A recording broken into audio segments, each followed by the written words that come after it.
My name is Christina Markowitz. And how many children have you got? I have 2. How old are they both now? My son is 9 and my daughter is 6. Okay, and this is about your son? About my son, yes. Okay, so now this is a little different to the normal story that we tell. It's not the sort of typical Billy story or the story of the lady we just had. Right. Okay, so first of all, I want to ask you, when you were pregnant with your first child, could I have called you anti-vaccine? Absolutely not. Absolutely not, no. Tell us how you were about vaccines. I was pretty much raised that you believed whatever the doctors told you to do. You did whatever they said, and whatever they told you, you better do that. And that included getting vaccines, medicines, antibiotics, you name it, you did it. So when I was pregnant with my son, and I will have a little preface there that we had to use fertility drugs to get pregnant as well. Mm-hmm.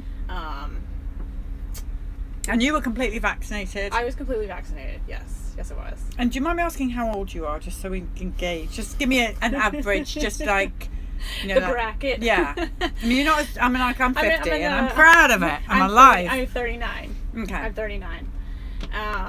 Just so we can get a gauge of what kind of vaccines you had as well. Sure. Yeah. Certainly not as many as now. I can definitely say that for sure. When I was pregnant with my son, we found out that he had an enlarged kidney in utero, and we had several ultrasounds for him. So that's really important, people. They were told via scan that your little boy had an enlarged kidney. So already we know there's something wrong. That he's not. But interestingly enough, the doctors told me, don't worry about it. We'll just watch it for the first year of life.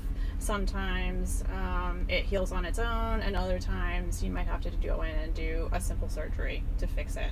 But what about vaccines for that boy with the enlarged kidney? So they said nothing. They said you just go about and continue the schedule. The vaccines are for everybody. Everybody needs to do them regardless. Regardless of enlarged kidney, child possibly not being as strong as a normal child. Right. And being the person that had been brought up that you just believed whatever the doctors tell you, I remember thinking, being pregnant, it was starting to become a thing where people were talking about vaccines. And I thought, well, I'm seeing all these specialists. I've seen, multiple pediatricians, multiple, nephrologists, multiple, pediatricians and whatnot. They're all telling me the same thing. So I felt as though in my mind, I was getting multiple opinions about it. Mm-hmm. So I thought, well, I'm just going to do what they say. So I just went ahead and followed the schedule. Now, when he was born, he had the vitamin K. He did. And the hepatitis B. Yes, he did. And the reason why this story is a little different is that you actually think there was something wrong from that day forward. From that day forward, after he received those 2 things, I noticed the day we brought him home from the hospital, which was like the 3rd day of his life. I think they vaccinated him the day before. He screamed, like the highest pitch scream I've ever heard in my whole life, all night long, as a 3-day-old child. Couldn't get him to feed, couldn't get him to do anything, just screaming. Couldn't get him to latch, couldn't get him to do anything. All he wanted to do was scream.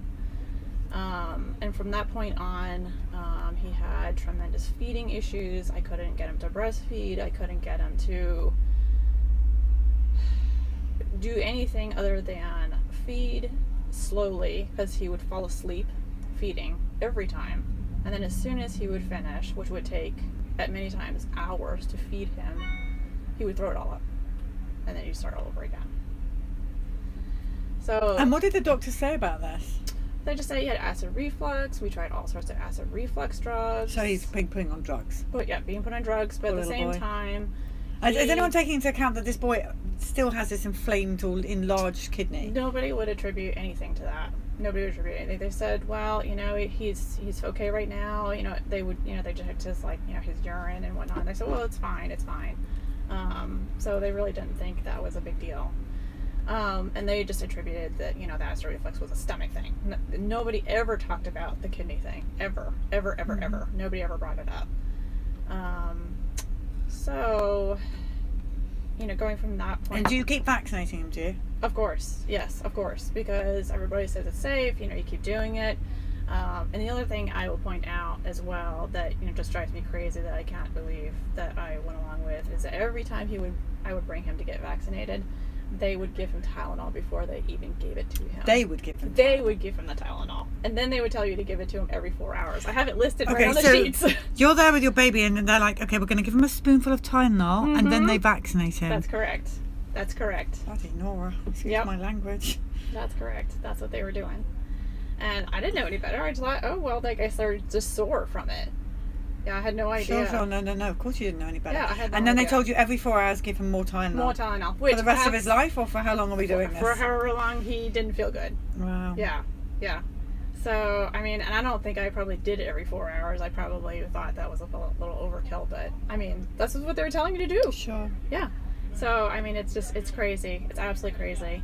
And I think what really started to turn, the tides, because he really was just compounded, one shot after another.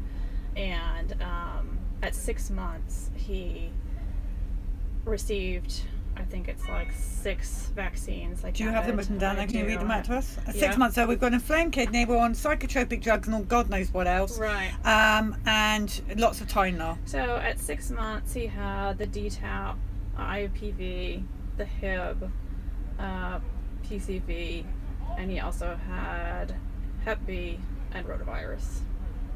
Poor little baby. One day. A week and a half later, my husband and I, at this time we were living in New Mexico. I'll preface that. We were living in New Mexico. That's where he was born. We decided we wanted to take a trip to the Grand Canyon around Thanksgiving. So this was about a week and a half before that trip.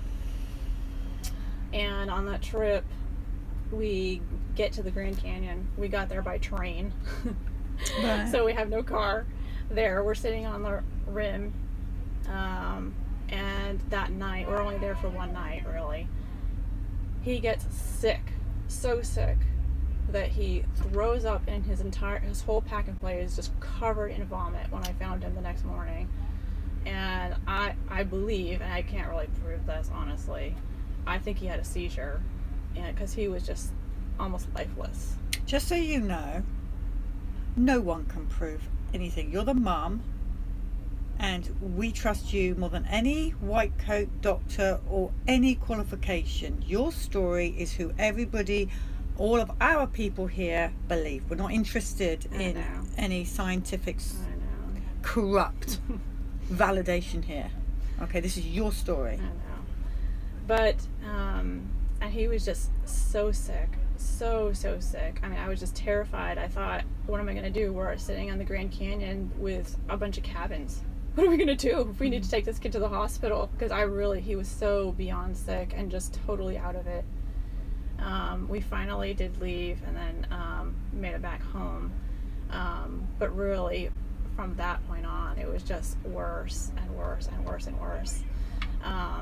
To the point where, so that was about 6 months old. By the time we made it to our 9-month appointment, the doctor pretty much looked at me and handed me a brochure and said, I think you need to consider therapy, which I didn't understand. I said, what for? What do I need therapy for? Is this a very common thing? I didn't understand. And she just looked at me and said, yep, it's pretty common, and walked out the door. And so from that point on, my son has been in speech therapy, OT, physical therapy. Has he got an actual diagnosis? He has. He finally got diagnosed when he was 3.5 with autism. Mm-hmm. And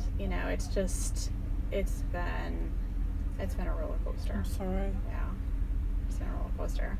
And since then, we've moved around quite a bit, and we moved to Alabama for a while, and we just came back a year ago, and we're finally starting to get down a journey of biomedical and whatnot. Okay. And we finally figured out that he has Lyme, because all along I had been complaining to every doctor that would try to listen to me that there was something else wrong with them. It's not just autism. There's something wrong with him. Physically wrong inside. Nobody would listen to me. Nobody. Everybody wanted to do, psychotropic drugs. Everybody wanted to do more behavior modification. Everybody wanted to do, more therapies. Nothing was making that big a difference. We were spending thousands and thousands of dollars doing all these therapies, and nothing was making a big difference. We finally made it to a doctor that would listen to us, and figured out that he has Lyme. He also has PANS from the Lyme and the brain inflammation. And, we're on this path. Now, well, tell me, you had another child. I do. And did you vaccinate her? Yes, I did. Yes, okay. I did. And how's she doing? She is doing, I would say, fairly well. She's 6 years old.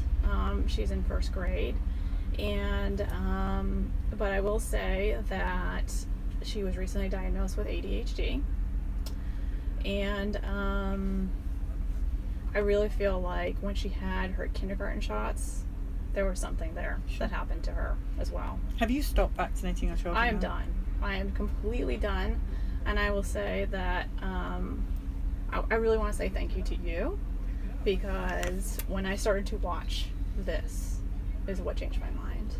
It's not me, it's the peeps. No. People, do you hear that? No, it's you. It's just amazing, because I decided that I wanted to understand why people had this opinion about this. And I said, you can't discredit it unless you understand, right? Right.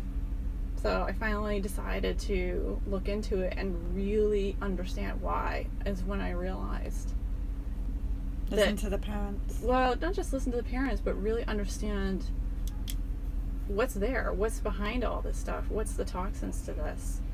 And when I really realized that, from birth, because I always thought, oh, he's been this way since birth, even though I felt there was something else wrong there, I just thought, oh, it's always been since birth, it can't be the vaccines, it can't be. But when you realize what they're doing right from birth, how are you ever to know? How are you ever to know what the difference between a non-vaccinated or a vaccinated child is if they're doing it right from birth? And that worries me that that's what they want. That's why they've started heavily vaccinating pregnant women and stuff. It's so sick. You'll never know. You'll never, ever, ever know. Well, your story is incredibly important, and there's a lot of people here giving you so much love. You're getting hearts and love, and I'm sorry that welcome to the family, and I'm sorry that we're having to say that, but these people are all here. They have your back, your baby's back, and collectively we say no more vaccines. That's right, no more. Never again. Now, is there anything else you want to say? You've got a big float of files there. What's going on in there? I brought some of his medical stuff, and when he was 2.5, we were noticing he was not speaking, and we decided to do an MRI. And they did the MRI, and even on his papers it says that he has a possible demyelinating disease as an ADEM. And they told me at the time that it was probably just from having they called it a spot on his brain, which was really, they said it was probably just from having an infection of some sort. And I said, well, he's never had anything like that. He was not really a very sick child, I would say. Other than that one sickness when he was 6 months old. He wasn't constantly sick, because I stayed home with him, so he really didn't get exposed to like a lot of other, daycare or anything like that. But even in their report, ADEM is, and I'm probably going to say this wrong because I can't see these big words. Acute disseminated encephalomyelitis. Sounds good to me. Which is brain inflammation. And when we had this done, they said there's nothing you can do. There's no big deal. We saw this little spot, but we just think it's just nothing. So from time and time and time again, and this is just 2.5 years old. They just would not ever recognize that there was anything. And I guess this is from a viral or bacterial infection, which can obviously be caused by a vaccine. Yeah, it's crazy to me that, over and over and over again, we've just had this information kind of, these doctors have had this information and nobody ever wanted to do anything about it or